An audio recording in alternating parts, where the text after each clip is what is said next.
no, yes.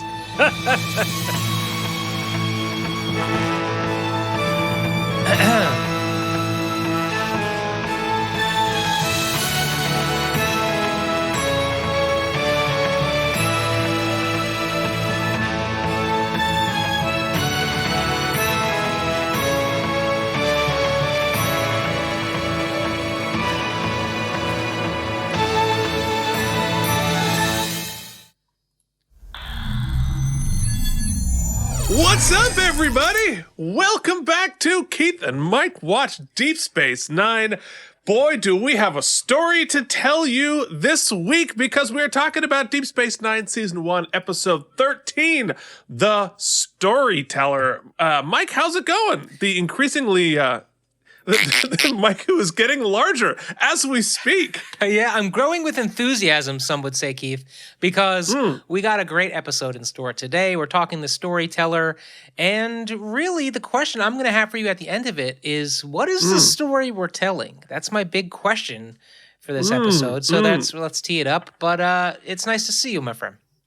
Yes, well, nice to see you, and I'm hoping that by the end of talking about this episode, you won't have quit the show. So we're gonna push through. It's The Storyteller, folks. It's gonna be an interesting discussion, I imagine. And you want to know who else I find interesting? The people who support this show. And folks, you can support us in a lot of different ways, and you don't have to go all the way to paying us money, because that's pretty extreme. You can do us a big favor by liking and subscribing and leaving a comment below here on the YouTubes. We're trying to get to 500 subscribers so I can drop Star Trek The Wrath of Niner on all of you. And if we get at least 5 new subscribers this week, Keith will not click that pen for the next hour. All right, fine. I'm throwing my pen away.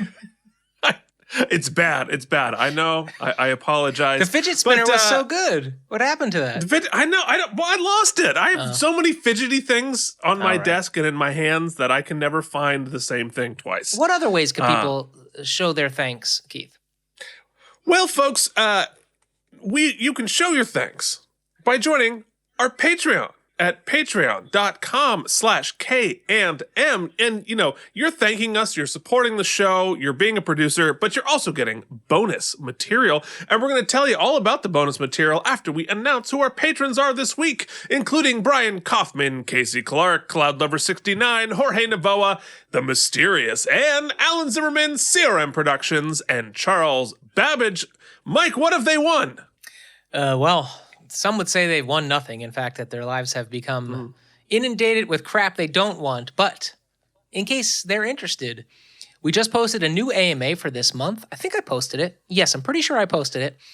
They also get our behind-the-scenes look at the Out of the Practice podcast, which going behind the curtain on that one is something special. We're in the home stretch, Keith. So home stretch. You can check the last few out with us. It's been a ride. And speaking of rides, I am watching every single episode of Deep Space Nine and talking out loud to no one, but it doesn't have to be no one. It could be you for the low cost of whatever you want to give us. So those are some things. We're also, Keith and I are watching some other episodes of other shows. We're going to post that exclusively just for the patrons. We appreciate it, everybody. If for any reason it is financially off-putting or difficult. No. We're personally off-putting. Yes. It's not financially off-putting. As Keith said, there's other ways to help out the show. We appreciate you guys. And this show is always staying free thanks to our patrons. Keith, let's get on with it. Yes, indeed. Tell a friend. If you're a Deep Space Nine fan, because you're watching this, tell another Deep Space Nine fan that we're doing this, because it's fun. All right. So, I think that's all of our further ado. Let us get into The Storyteller. So, this episode aired on May 2nd, the year 1993, coming up on my 13th birthday, folks. We were listening to the #1 hit. I can't wait to hear what Mike has to do about this. We were listening to, of course, Freak Me by Silk.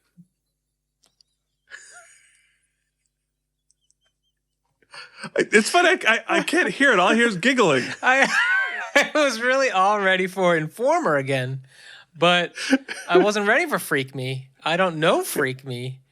How does freak me We're go? going to have to hear what Mike thinks freak me is. Ooh, when you're dangling your feet on the promenade and you're looking at pretty girls, you're wondering if they should go and make a political treaty. Hell no, they should just come up here and freak me. My name is Nog. Well, that... Freak me. Jake and Nog. Freak me. Okay, folks. Well, before the FBI gets here, let's talk about this episode. Wow, that was so worth every piece of that. And if Jake and Nog were going to sing that song, they would be making an indecent proposal, which was in its 4th week of domination in your cinema. We continue our story of what's happening in Russia. In the New York Times, this week in 1993, foes of Yeltsin riot in Moscow as the political turmoil continued in the pre-Putin days of Russia. So, the Storyteller. Well, Keith, hold on. But one more thing. I should have done this much earlier, but I'm not very good at this. I'd like to thank all of our viewers, not just our patrons, but all of our viewers for Putin you on blast. I asked, and they delivered about your Dr. Zeusing, and there's plenty of great hits. Thank you for all of your comments. Keep them coming. Always point out when we're idiots. And if you want to just ridicule me about Freak Me, I am expecting it, and I probably deserve it. So thanks again. I think somebody needs to arrange and record and release Freak Me. The remix. That's the remix. Me. All right. Mike and Deglio's Freak Me. Okay. Whew. So The Storyteller was directed by David Livingston, who last directed The Negus, and was written by Kurt Michael Bensmiller, who this and the Next Generation episode Time Squared are his only writing credits. And it has a teleplay by Kurt Michael Bensmiller and Ira Stephen Bear. So I think it is time we get into something trivial, Mike. You can't adjust the knob, you gotta hit the button, bud. Yeah. Now Keith, waste your time with trivial trivia. Okay, Storyteller. The trivia itself might be more interesting than the show itself. The exterior shots of the village on Bajor were reuses of the Romulan prison camp in Birthrights Part 1 and 2. Because those matte paintings are expensive. So we will frequently see them reused and repurposed, which I think is interesting. So this story is based on Rudyard Kipling's short story, The Man Who Would Be King. This adaptation. It's funny how often you see that on Star Trek. Adaptations of other stories that we know. And because sci-fi, it's legally distinct because you've changed all the elements. The next piece of... I have too many things in my hand. I need to drop all things from my hands. So in this episode, we get a reference to baseball player Buck Buckeye with his first reference on Deep Space Nine. Wouldn't be his last. He would be born on Halloween 1998. So in our universe, Buck Buckeye would have already been playing in the majors. He will, in Star Trek terms, break DiMaggio's 50-game hit streak in 2026. So pretty soon, get him on your fantasy team. Guys. But he was first alluded to in the Next Generation episode, The Big Goodbye. Keith. What's wrong, Mike? Tell Did you Keith, not record? Keith does not watch baseball. One of the most famous streaks in all of sports is not 50 games. It's 56 games. I don't know where you're Did I pulling not this say from. 56? I had it written down. You said 50. Okay. As long as you wrote it down right. Oh, my God. I wrote it down right. Okay. I swear. I'm looking at the notes here. All right. I'm sorry. I'm not... I have proven that I may have done my homework. I'm just illiterate. Oh, okay. I think that's really the issue. That's what's going on. But Buck Buckeye... I love that your first instinct was you weren't recording. Well, because you used the sound of like, oh, Keith, we have to start over again. We've heard that before. You're right. There's a peek behind the curtain. If you hear Mike make that noise, usually it means he forgot to record his audio and we have to start over again. But when I'm excited, you just hear, freak me. freak me. Yeah, Buck Buckeye, it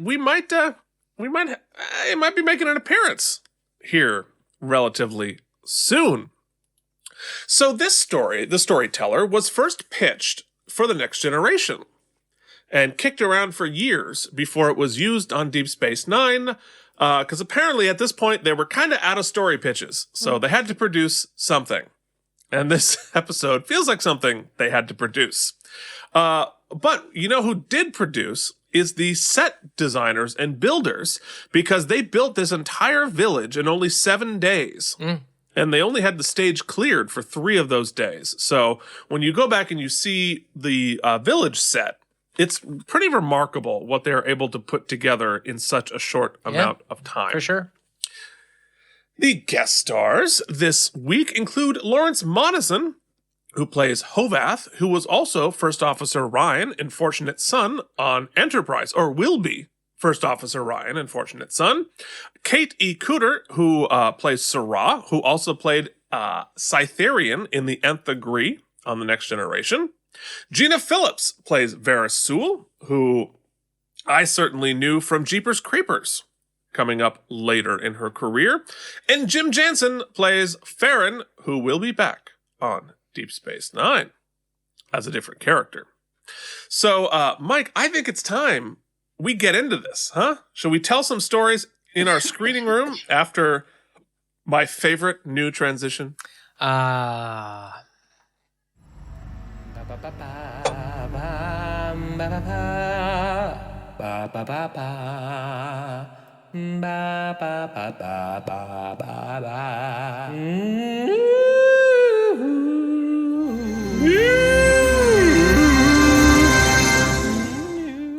You're welcome, America, and the world. You're welcome, the entire world.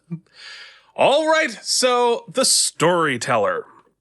We begin in our teaser with a captain's log of sort, which is, I believe, the first of the season. Mike, can you think of a time where we've started with a captain's log? Or a commander's log? I don't think so, but we get a few in this episode, a couple supplementary ones as well. Yeah, which is a Next Generation thing that happened constantly. But this might be, I think it is the first time we've seen it on Deep Space Nine. So Sisko has been asked to mediate a dispute between 2 rival Bajoran factions. All of this feels like a Next Generation episode. The factions are the Paku and the Navat. So O'Brien goes up to Sisko to ask not to be sent on an away mission to Bajor with Bashir. And based on what we've seen of Bashir so far, I don't blame him. This is a separate story. There's something going wrong at a village, but we don't know what happened yet. And so we meet Bashir here. It's weird. We don't know what's going on. We're just like, I just don't want to go with that jerk. But at the end of the teaser... Yeah, and you would think that O'Brien, was as busy as he's been, which he makes a sort of meta commentary about in this teaser, which I love, where he's like, actually, for once, everything's kind of going okay, but I just don't want to go. I just don't want to go. And like, why would O'Brien be the one to go? I guess at this point we don't know, because we don't know if there's technologically something going wrong, which I guess technically there was, sort of. But at the end of the teaser, we meet the leader of the Paku, and it's gasp, a teenager. Cut to credits. So yeah, there we are. That's our teaser. I don't know how excited I am at this point in the show here. Well, because it's like, hey guys, negotiations,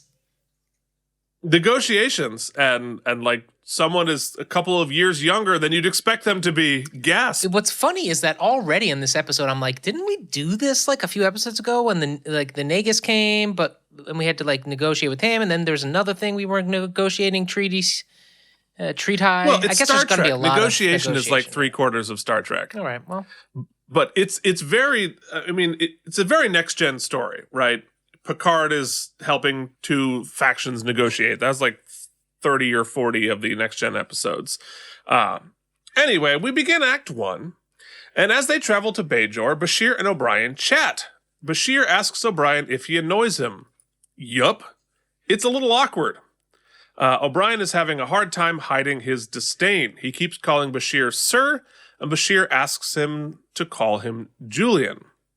So I think this is probably the most interesting part of the episode is like this sort of character dynamic, which is one of the few things that is sort of specific to Deep Space Nine and these characters. How were you feeling about that, Mike? Well, it's funny because it was twofold. One, it's interesting to me, and maybe I just hadn't picked up on it, that I hadn't recognized O'Brien's annoyance with Julian or with Bashir. I mean, he's a little bit gregarious, and he's a go-getter, but I didn't think he was annoying anybody. But okay. But because he's also so flirty, I was also picking up a thirsty vibe in the runabout there, but that was clearly not happening. I mean, that would have been interesting. I could have seen it, yeah. Yeah, I mean, Bashir just like, I'm thirsty for all. I mean, I imagine, Bashir's pretty annoying to Dax and everybody, but yeah, I guess we haven't had a beat. We haven't had much Bashir and O'Brien yet on the show. Yeah, which is, I think, why it's kind of cool, especially in the first season, for a mashup, this buddy cop team here, because and the way the power dynamic plays out is fairly interesting throughout the episode. So I'm here for it. No, and I like that there's actual sort of tension between the two of them, which is something that always happens on Star Trek, especially in this era. Like, conflict between the characters wasn't really that common. And so even if this was like a mild annoyance for Star Trek, that's a big amount of conflict for 90s Trek. So they arrive on Bajor, and the chairs in the runabout look comfy. I'd like to have one. I don't know if I noticed that. They beam down to the village, and they can't find anything wrong with the soil or the water. Then a concerned guy comes running up to show them an old man is dying, and says if he dies, the whole village dies. And they're confused. I think we all are a little bit. They're like, okay, but, could you all at least stand we're setting directly up next stakes. to each other, please? Thank you. Yeah, everybody just get in. You have to fit the 4x3 frame with all of your future villager costumes. There's dead guy. There's dead guy. There's dead guy. So back on Deep Space Nine, the two factions are not getting along. They're fighting about property lines, and it seems our teen tetrarch Varys Sewell is totally in the wrong, diverting a river to steal land, which is an interesting thing to set up here because we're going to be following her as sort of our hero in these negotiations. But my understanding of the conflict is they'd always had the river was the border between these two lands, and Varys Sewell's people diverted the river to change it and then took that land. That feels like you're just flat out in the wrong, right? Yeah, here's the thing. See this guy's face here? That was my face. I'm glad you just summarized it for me, Keith, because I didn't pick up any of it. It seemed really dry and boring to me, so I didn't pay much attention, and I didn't even go back to figure it out. I was like, okay, drama. She's going to storm out. That's what happened. And she's a little young and perhaps immature in her leadership or her negotiations. Yeah. So that's going to clearly need to develop, Keith. Yeah, indeed. And you want to know what in that scene also gave me that face? It was the fact, for some reason, the underboob alien is the appropriate caterer for this meeting. Oh, where's the underboob alien? I don't think you got a screenshot of it, but she's there holding a tray. It's like from the pilot, underboob lady. And I'm like, is this what the appropriate... I mean, forget the fact that one of them's like a child. So it's like, this is a diplomatic meeting? I don't know what's going on. This is what happens when you let Quark cater. Never let Quark cater. Quark calls the tetrarch a little lady, and then she throws a drink in his face. This seems appropriate. Meanwhile, on the promenade, Jake and Nog are throwing things at a couple of dickhead aliens. The aliens aren't dickheads. Practically, they have dicks on their heads.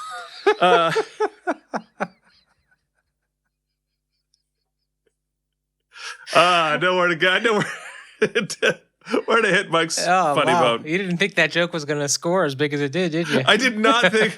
I mean, their heads were trying to score. All right. Let's step too far. All right. Jake wants to play baseball. And for some reason, they're like throwing things at these random people who have done nothing to them. Jake wants to play baseball. Nog says it's boring. Nog is right. And apparently humans stopped playing it for some reason. Yeah, that was a weird take. But also, I was like, wow, I didn't, everybody loves, people who liked baseball, Keith. Sitting in your backyard and like throwing pop-ups to yourself was always like the game. I was just thinking, what if I could have my favorite baseball player, Babe Ruth, let's say, hit me pop flies for like an hour? So cool. And that's when I'm like, yeah, holodeck, baby. Hello, sweet. Yeah, I mean, that would be awesome. I don't think it would be baseball. But, I don't think it would be just sex. There's plenty of other stuff, like Babe Ruth baseballs. I mean, maybe. No, you got to take a break. Yeah. Get a sandwich, hit some fly balls. Hey, anyway. Get used to that, but folks. It's a weird...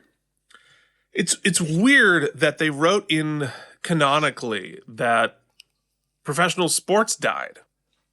Or at least baseball died, because clearly this show is a fan of baseball. Baseball's going to like play a sort of a role in this series, and yet canonically they're like, oh, we just grew out of baseball as a sport. Now I understand it if like baseball just became boring and we played hockey or something because that was more interesting. But I got from the implication here that like all professional sports stopped. Well, maybe our ideals have ascended to a place where we don't need it anymore. Well, but like maybe it got too complicated with all of different species and stuff. We had felt like we couldn't. Well, no, that's true. But I think like sports are an evolution unto themselves, right? Because if you go and really think about like what is football, what is soccer, what is baseball, it's a simulated war. It's us growing out of like going and attacking the village next door, so we'll do it symbolically with the sport. And certainly there are like but you won't need to. You wouldn't need to symbolically go to war anymore if you could just take the warring factions and beam them to a planet where they're in perpetual war. So. Right, and just put them in hell. Yeah. Okay, fair enough. All right, I take it back. That's such a better way to handle it. Or I mean, in Keith's world, watching baseball is hell. So it's a one-to-one. It is parallel. A little bit. Yeah. It is a little bit. I mean, although when I played fantasy baseball, my team name was I Hate Baseball. But then as I got into it, I ended up changing it to I Tolerate Baseball, which I think is growth. Folks. I think that's more. It is growth. It's definitely growth. So Odo shows up and tells them to move along. Apparently, there are vagrancy laws on the promenade. Then Nog sees Vera Sewell walking below and is immediately in love. I understand. Yeah. Then we get up on Bajor. Bashir examines the old man, who wakes up and shouts about the Dal Rock. The old man thinks that O'Brien has been sent by the prophets to help the village. He kicks Bashir and O'Brien out abruptly. They explain to the first guy that the old man is dying.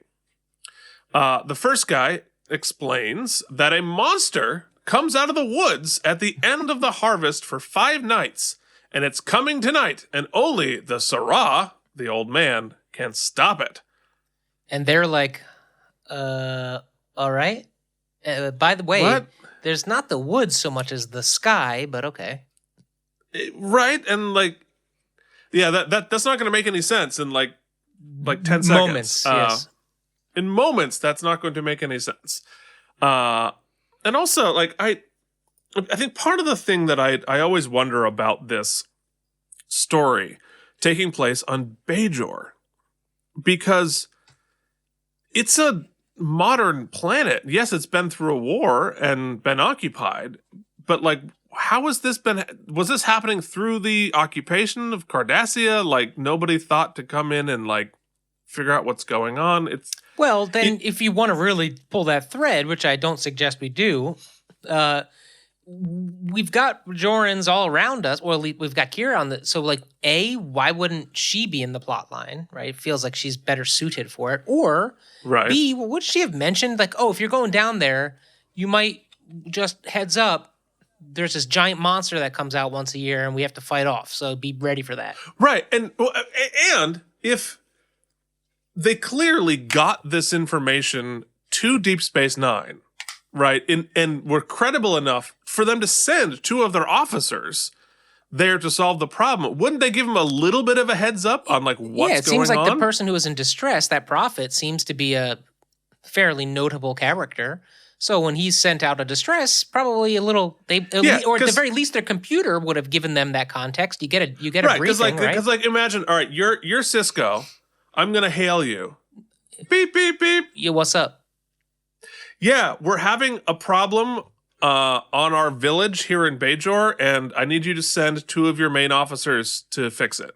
Okay, I'm gonna send my Bajoran chief and no. It's gotta be your Federation officers. And before you ask, no, the Bajoran government can't handle it for some reason. Can we get a little context about what's going on?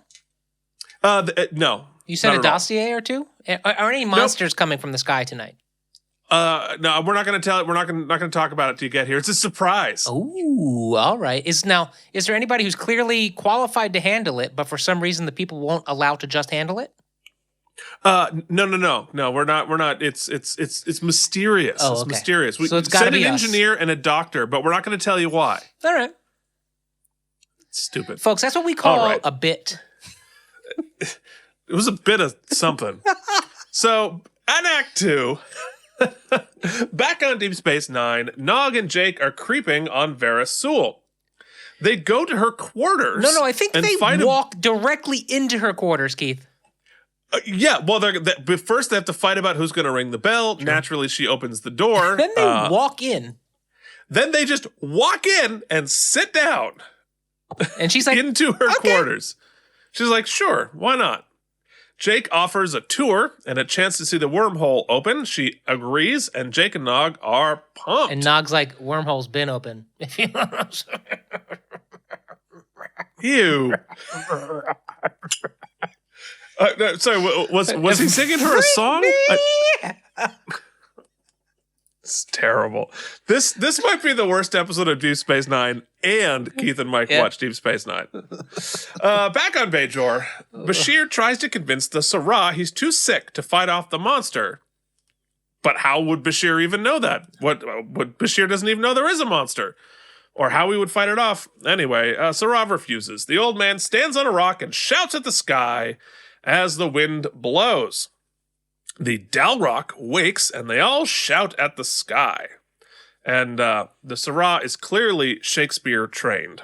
And this shot made me laugh, just because they were like, extras, go stand on that weird set piece and just stand there. I think that's our bridge from our Titanic tour. I think it's going to slowly tilt. So, let my a weird people cloud go. Let my... Exactly. A weird cloud appears, and O'Brien can't see it on the tricorder. Out of the woods, apparently. Whatever. It's a monster? No, it's a cloud. Whatever. So Prospero That's what they're saying. They're like, shouting. we're trying too much about this.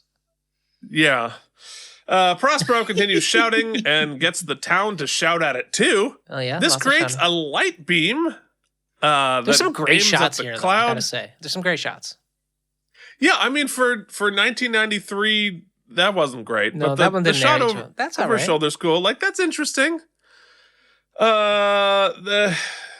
shout at it, creates a light beam at the cloud. It's then very the old man O'Keefean. keels over.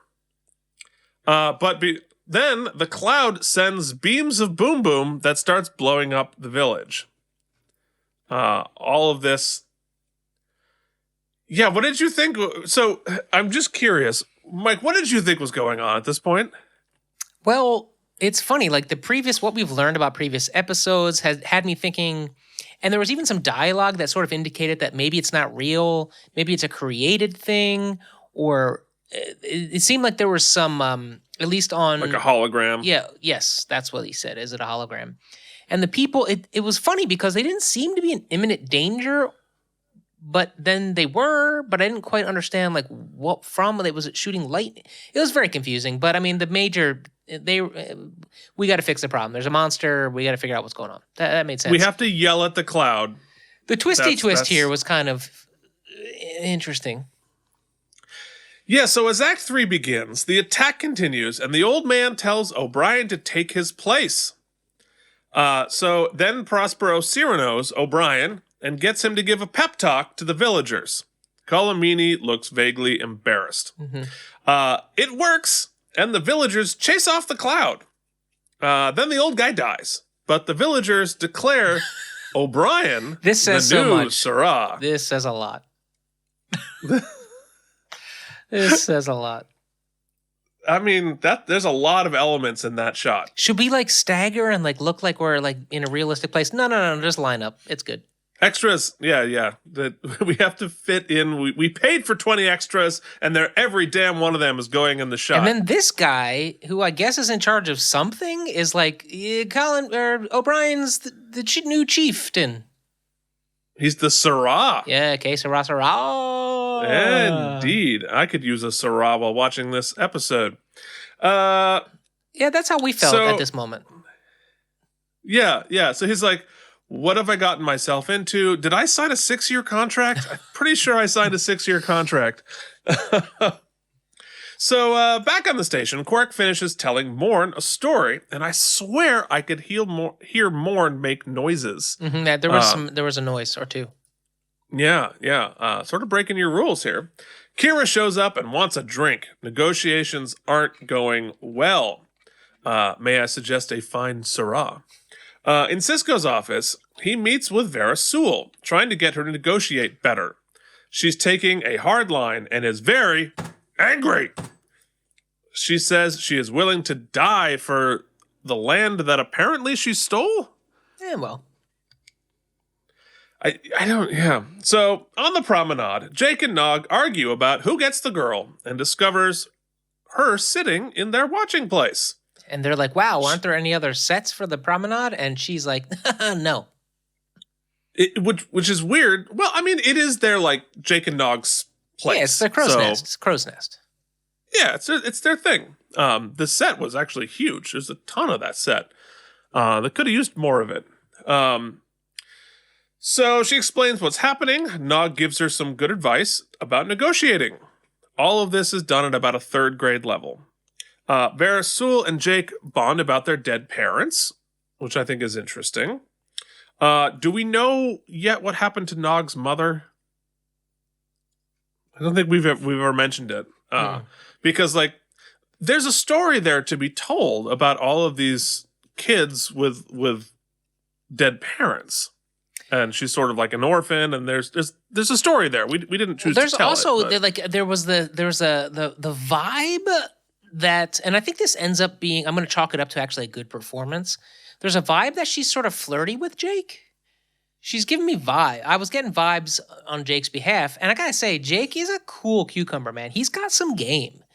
Nog not so much, but Jake definitely has some game. Nog less, yes. Yes. So, and I think that the way that all plays out when we find out what her motivations are was was cool because it had me a little bit kind of fooled. I thought this was going to just be like a Huck Finn type of situation, the kids being kids, but she's definitely in a different spot. There's the attempt at that. We'll get to it, but it's like she's doing something. Yeah. The something turns out to be nothing, but she is trying to do something. Right. So that's cool. So back on Bajor, Bashir and O'Brien chat. Bashir is delighted and eating a pear. Yeah, Bashir is having the best time. He is really enjoying how uncomfortable O'Brien is about being the new.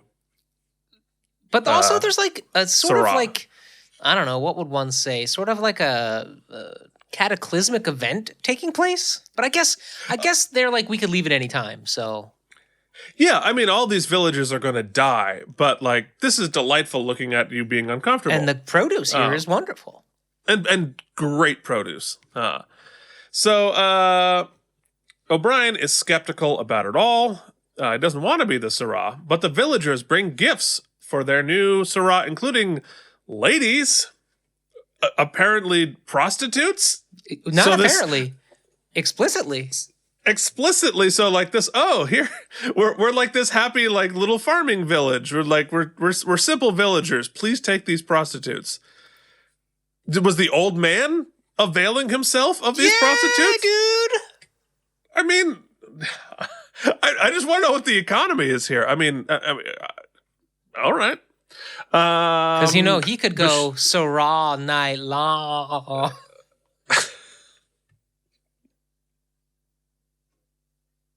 Freak me, freak me, freak me. Wow. Why do you let me do this? You wanted to record in the afternoon. Seasons? Oh, no.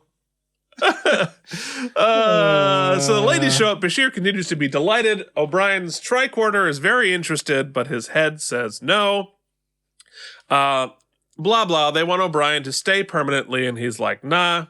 He decides the only way to fix it is to find out exactly what's going on. So in Act 4, Cisco lets us know that negotiations are still going badly. Jake and Nog shows up at the girl's quarters to try and cheer her up. She asks how to know if she's making the right choice. Nog reminds her the value of instinct.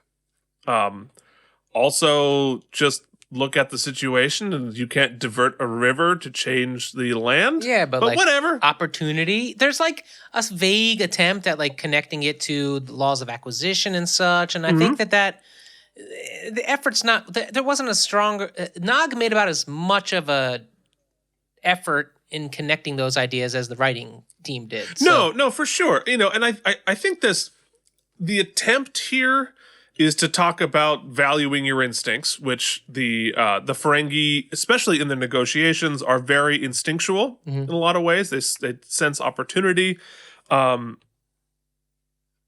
In this the way we understand what these negotiations are, sort of undercuts all of that.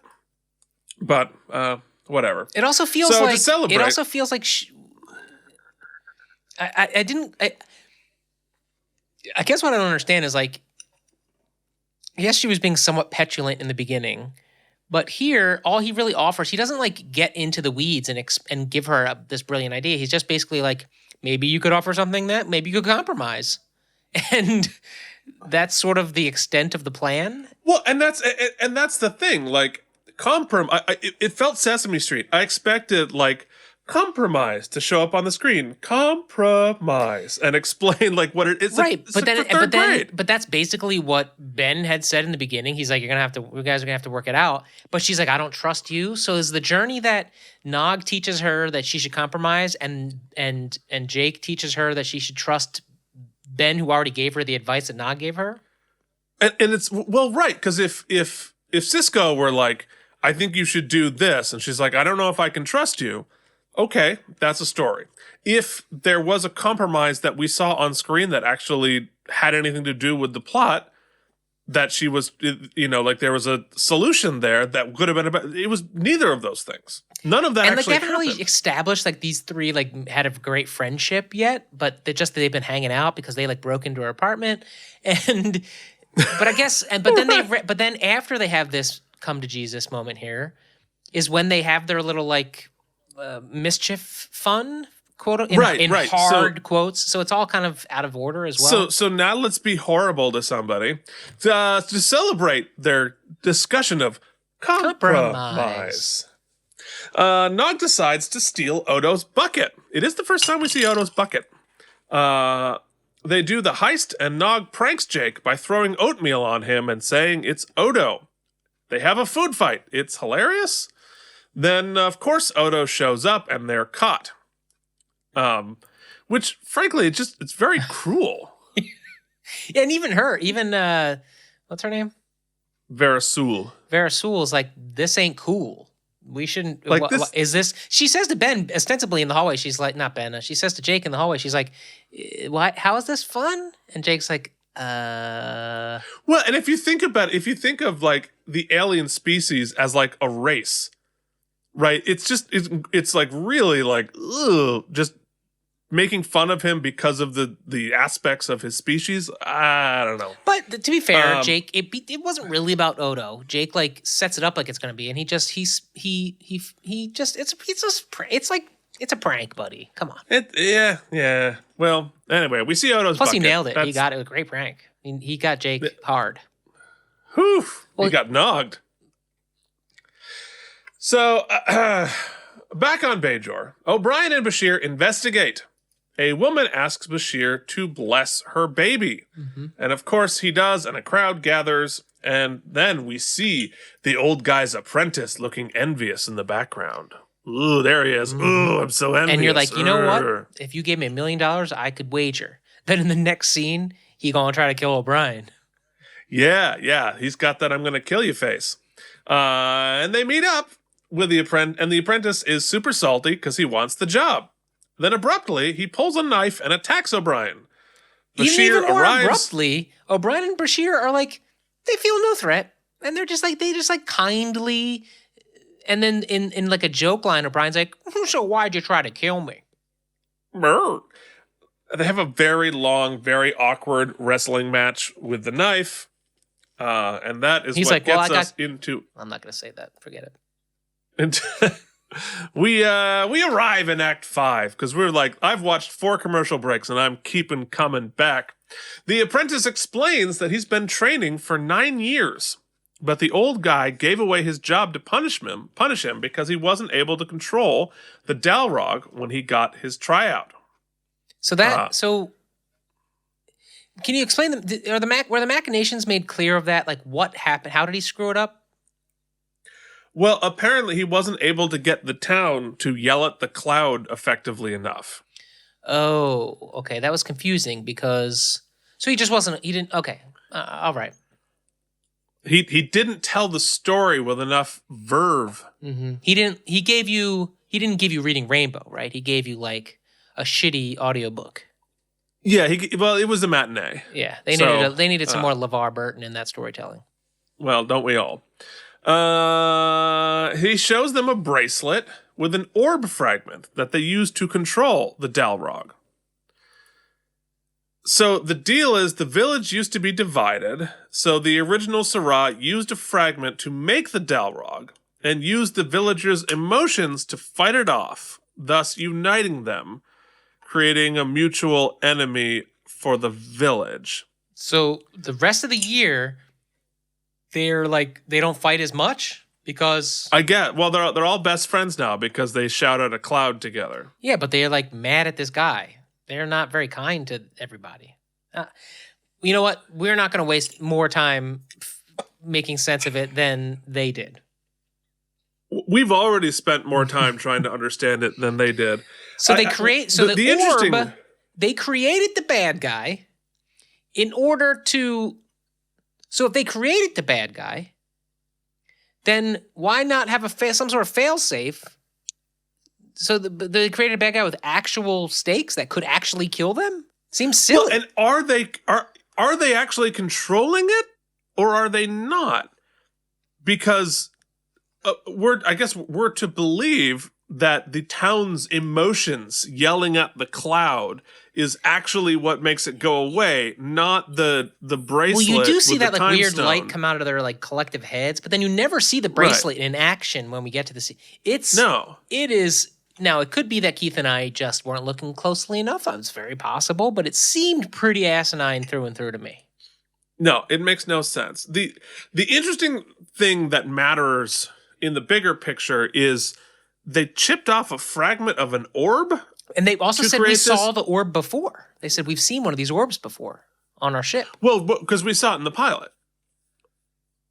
Oh, it wasn't one of the things that Oda was selling in like the back markets with What's Her Bucket? No. This is one of the orbs of the Prophet from the pilot. Those are the very important orb thingies that we're going to care about more later. I didn't know you could chip off a piece and make it do magic, but we can this week. But then how do you and then what kind of sorcery? You're like, how did you incant? It's like a summons from Final Fantasy. How did you summon this cloud monster from the forest sky?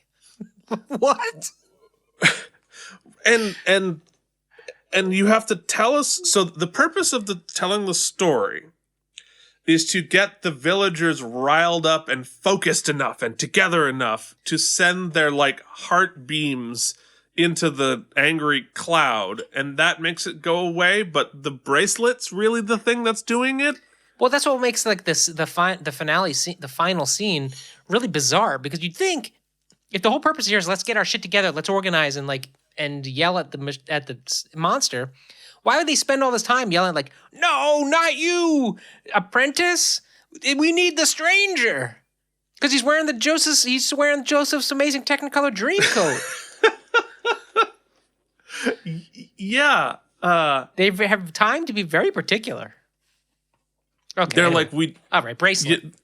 All right, we have to keep going. O'Brien happily gives the guy a second chance who just tried to stab him. And then this guy, whose role is not explained, is like, no. Is he the mayor? Is he just like the tallest one?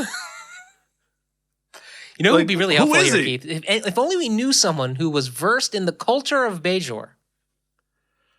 Maybe she was too busy being... She was too busy being sort of like a terrorist or a counter-terrorist. Well, the problem is this isn't a spec script for the next generation. It's not supposed to take place on Bajor at all. It's supposed to be like a weird primitive planet of the week. Anyway, but so this guy shows up and says, "No, you can't give the apprentice a second shot. It's got to be O'Brien." And O'Brien's like, all right. Okay, sure. Back in Cisco's office, Vera Sewell apologizes for their behavior. She gets that they did. She does understand that that Jake and Nog did stupid things to impress her. She explains that she was hanging out with Jake to find out more about Cisco.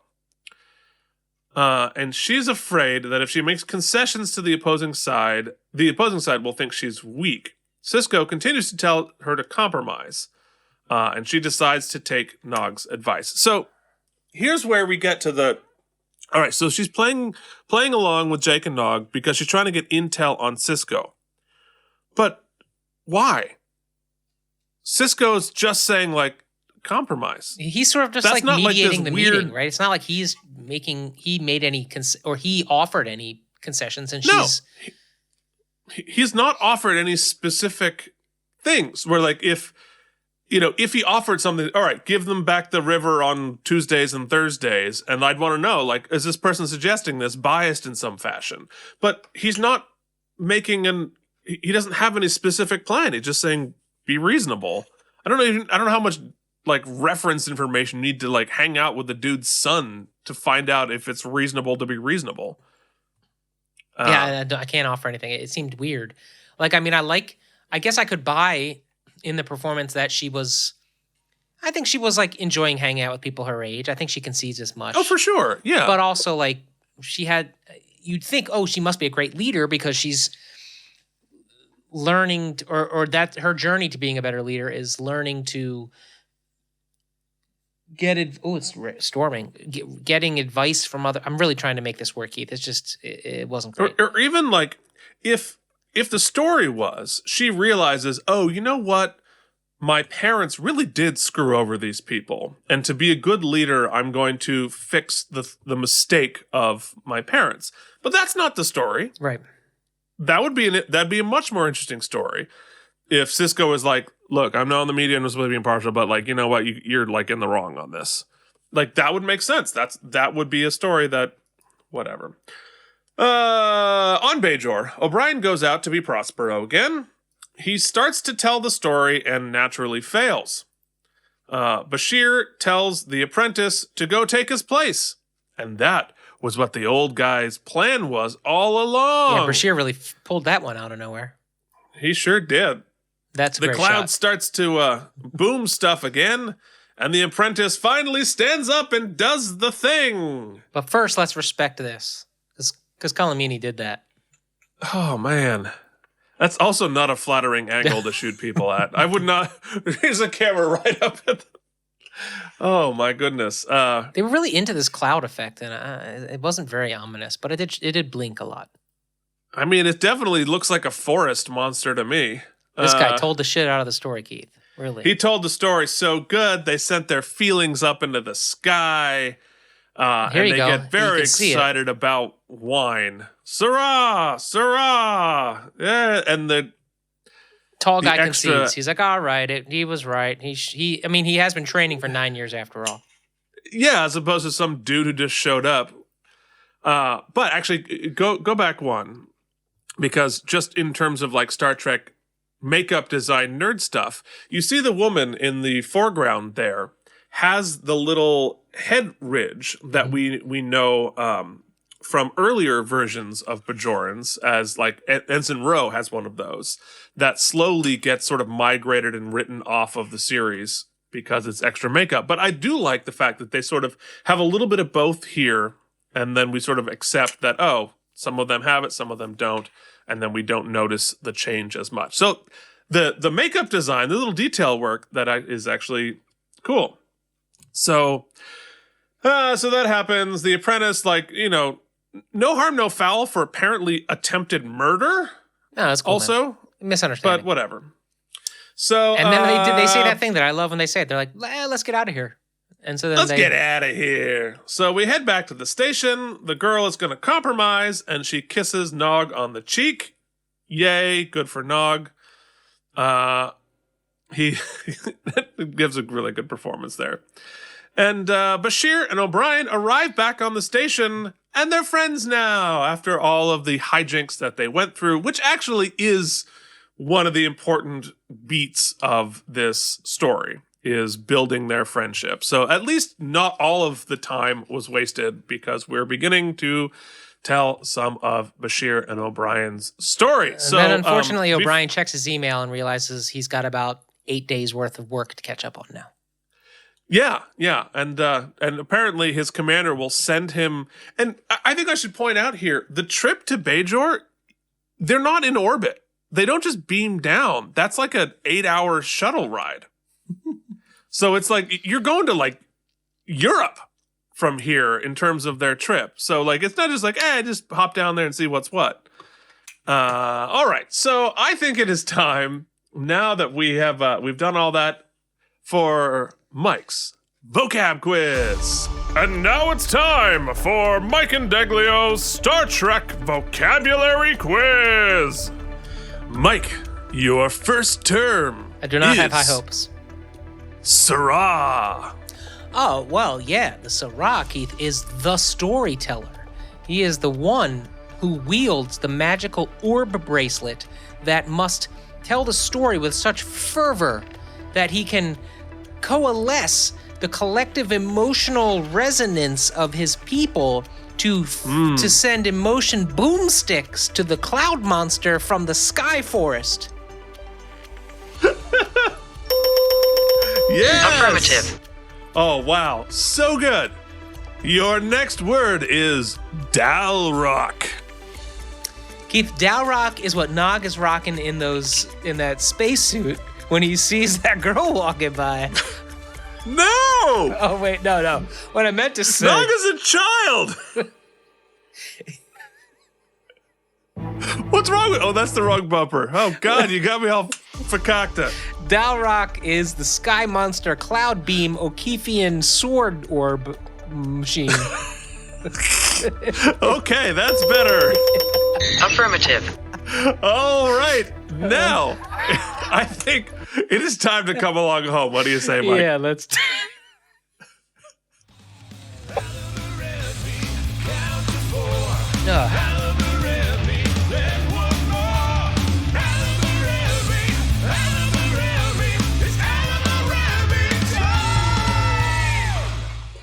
What is that? What that guy who's dancing, the Come Along Home guy? What you keyed that?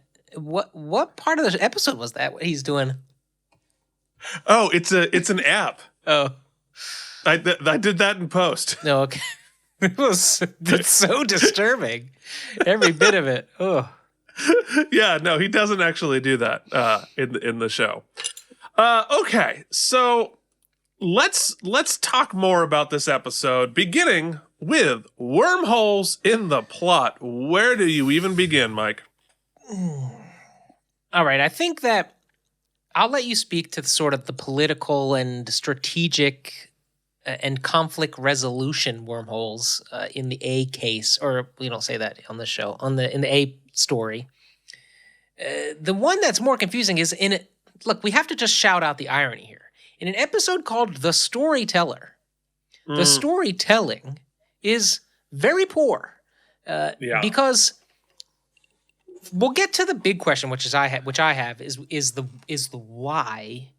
It's like, or the what? What story are we telling? right? That's my biggest question. But as far as wormholes goes, we say this, this has been our wormhole issue for a couple weeks running now.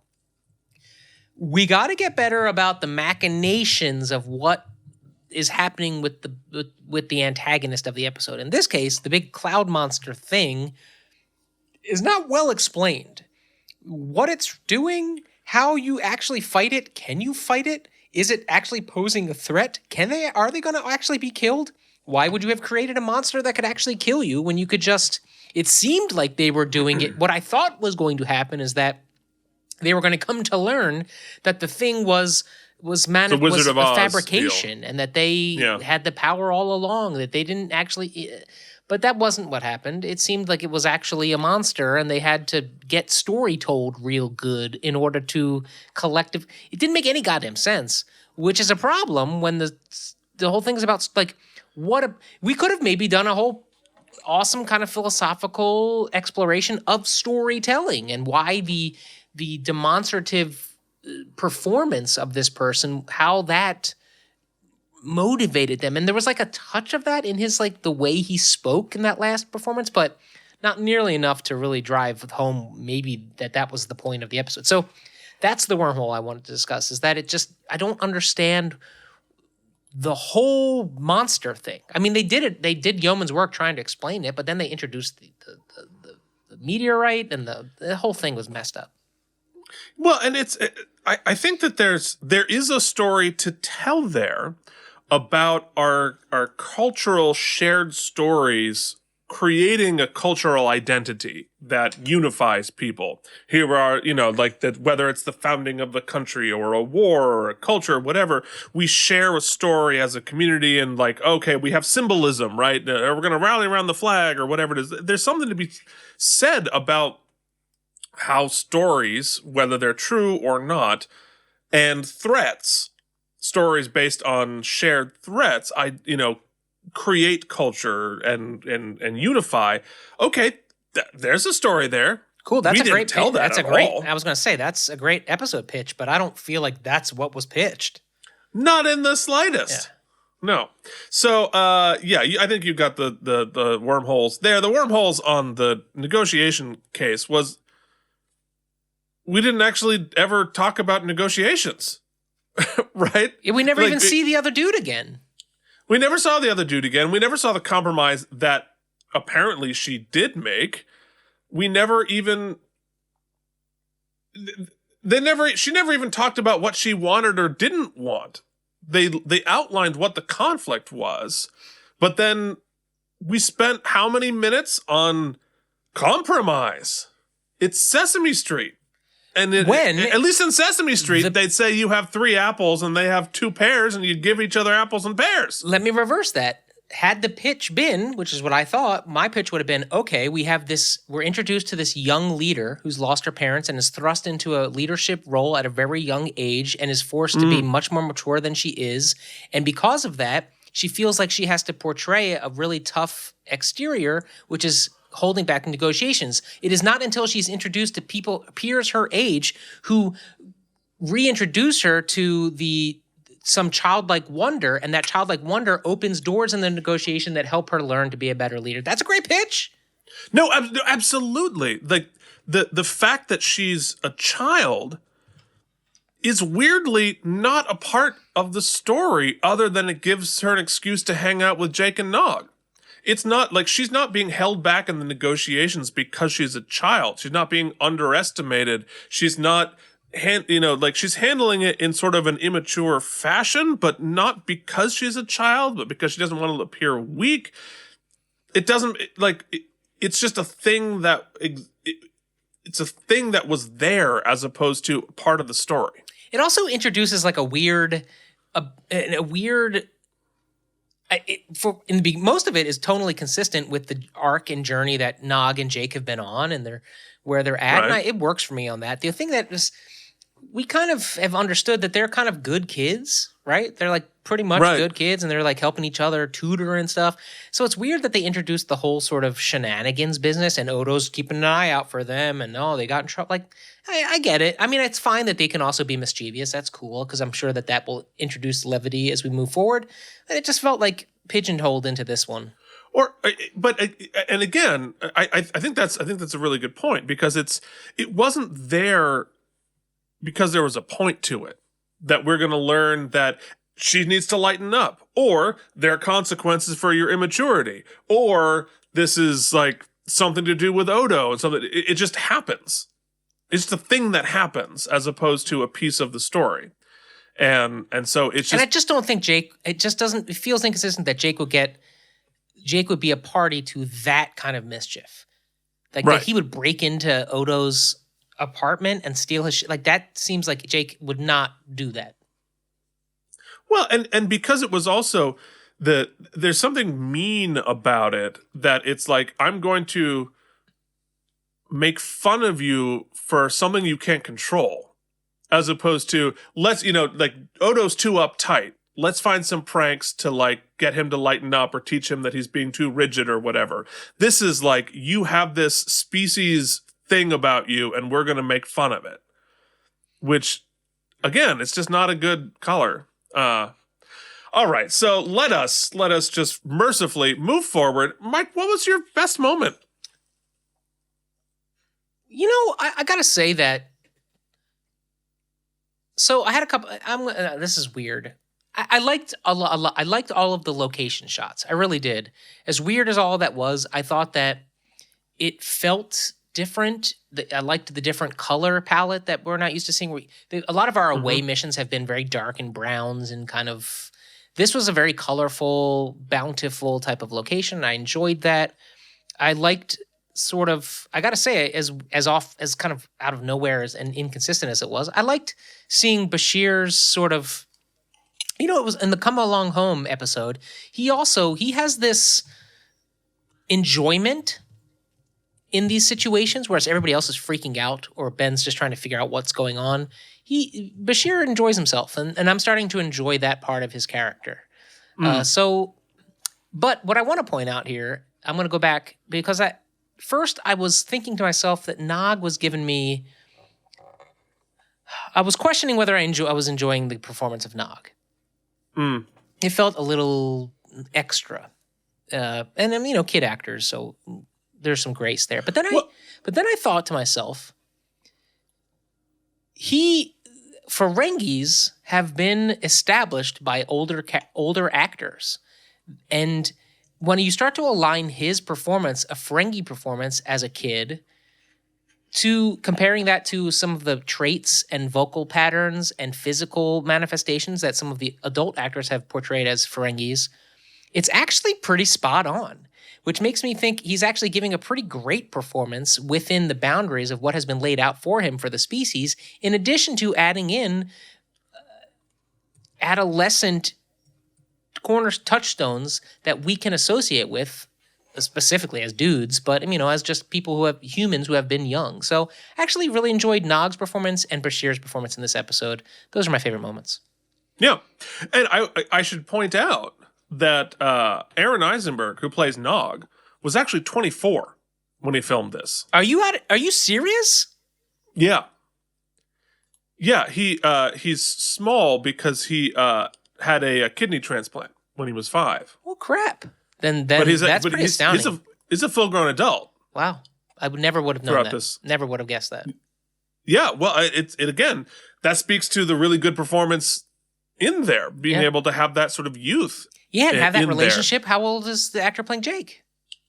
Let's see. He's obviously closer to his because they've established a really cool friendship. I think I said it on my watch along. I think the Jake Nog relationship is the most fleshed out, well-worn relationship we've seen on the show thus far, and continues to grow.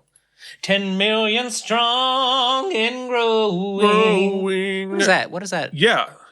That's isn't it like a We Are Flintstone Kids? Flintstone, yeah, something like that. So Sarah Cloughlin was 15. Good for them. Good for them for having portraying such a close friendship of kids close in age, and they are. That's great acting. Yeah, good stuff. So my best moment, I think it's the very opening scene with Bashir and O'Brien with the Sir discussion, because O'Brien's sort of passive aggressive use of "sir," Yeah. and Bashir's kind of sheepish challenging of it, I thought was a good character beat for both of them.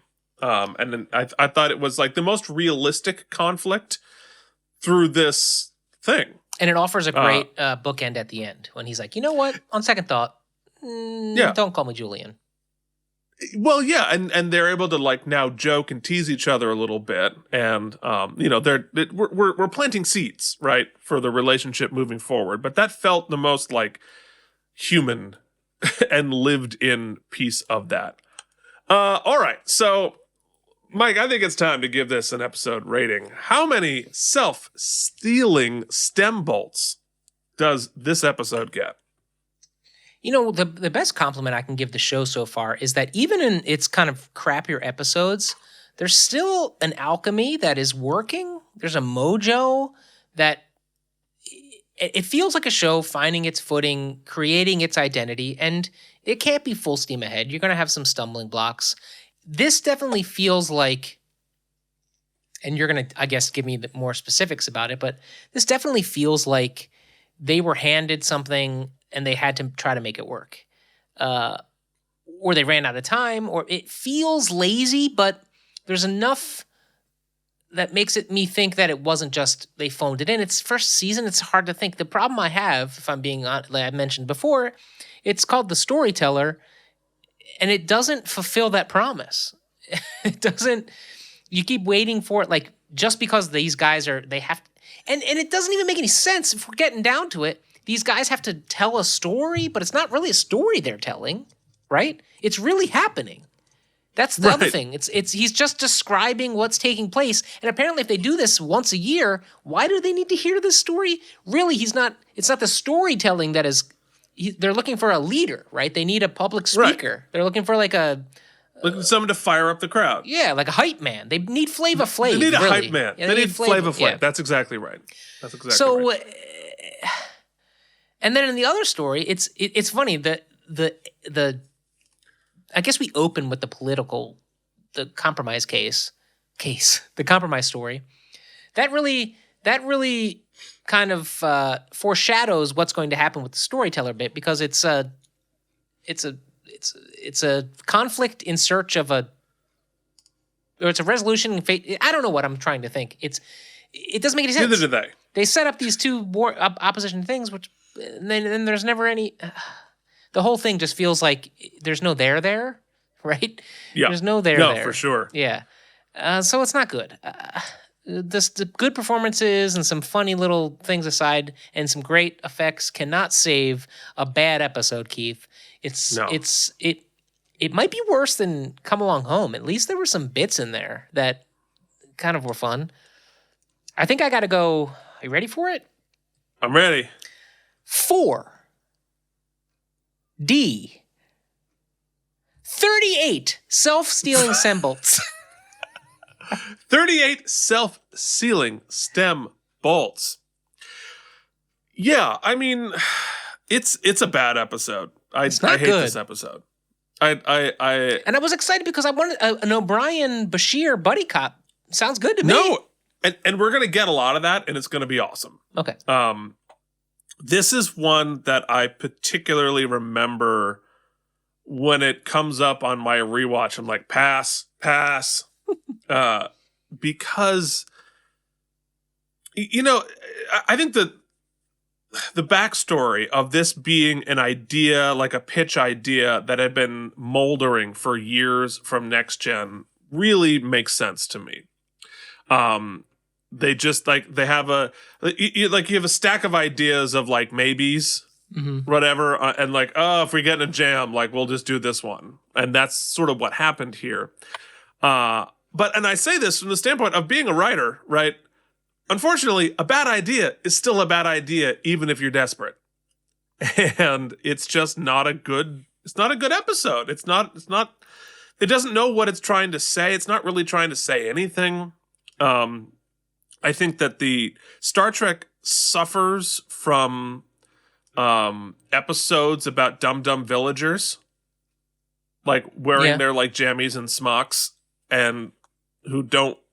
like, are they, like, is the story that they're dum-dums? Like, because it's like, this could be a story about mythology and religion, and, you know, there are plenty of Star Trek episodes about, like, oh, these villagers from this planet that's not as advanced as us, they have these weird mythologies and beliefs, and it's causing them trouble. Or they come upon a piece of technology they don't understand, and they create a mythology about it, whatever. But just, like, so many dumb villagers in pastels that happen on Star Trek. And this is a particularly egregious version of that, because they're really dumb and they don't do anything. Well, it just doesn't seem thought out. I'm sorry to harp on the same thing. No, it's not thought out. No, none of this is thought out. So you decide, right? You're going to make your big fix. Okay, so one civilization decides we're going to send our warring factions out to a planet and let them be in hell. Okay, that's a bold choice. Another bold choice is we're going to create a monster to scare the people so that one person can, like, rah-rah psych them up. And that person is going to, it's very Star Wars, and that Jedi is going to have a Padawan, or like a learner, right? But there's no contingency. If that learner has one bad day, we have to beckon a stranger from the galaxies and then teach them? And 9 years this guy has been the apprentice. 9 years. What is the job? The job is to hit your Fitbit and say, for this monster's been coming for a long time, but we got this. Actually, that's a wormhole / question too we didn't cover. Let's go back to the the Syrah, the original Syrah, old Syrah. Right. Okay.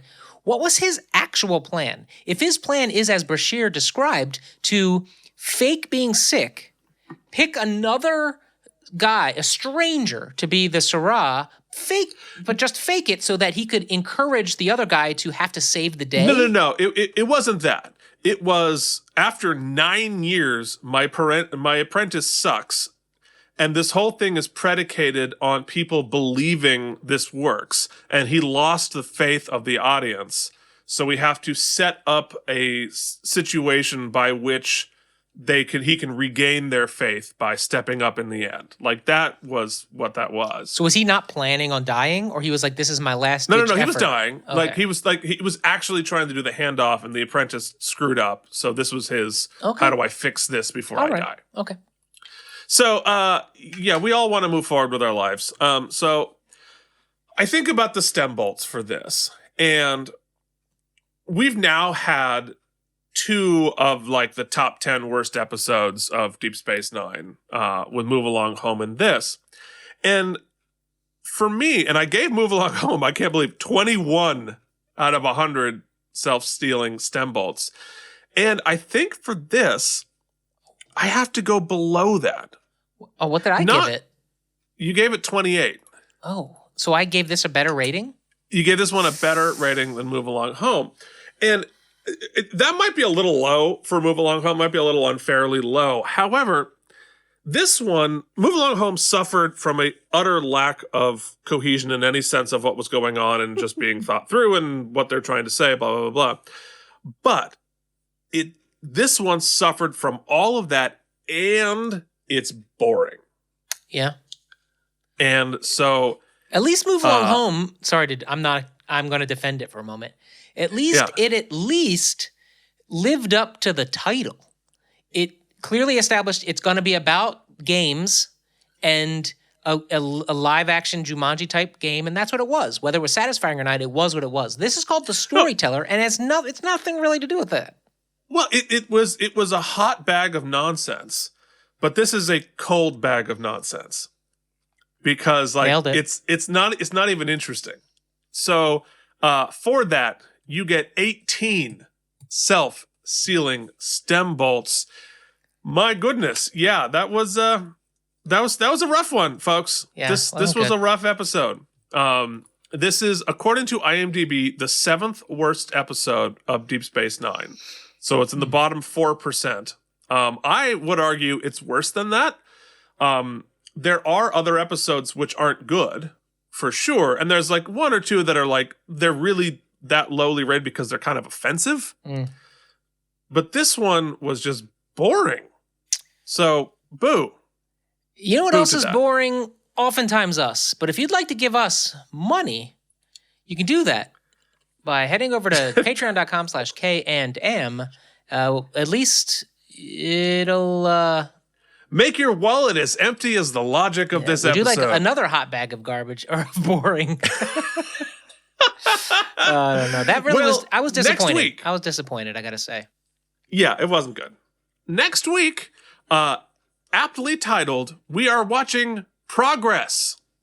So that will be... I think that's apt. I can't believe we're so close to the end of the first season. Well, it's a short. Oh, okay, it's only First 20 season. episodes. It's only 20 episodes as opposed to the usual 24 6? or 26. So, yeah, it is a slightly abbreviated first season. So, there we go. Folks, next week, Progress, patreon.com/K&M. Give us a like, give us a subscribe. Tell your friends. I know if you're a Deep Space Nine person, you've got Deep Space Nine friends. Have them come join us. We promise to be every bit as bad or as good. No, we promise to be as bad as the bad episodes and not as good as the good episodes. That's what we do here at K&M Entertainment. Mike, till then, this has been. Thank you for watching K&M Entertainment. If you enjoyed our particular brand of nonsense, please like and subscribe. Or become one of our patrons at patreon.com/K&M.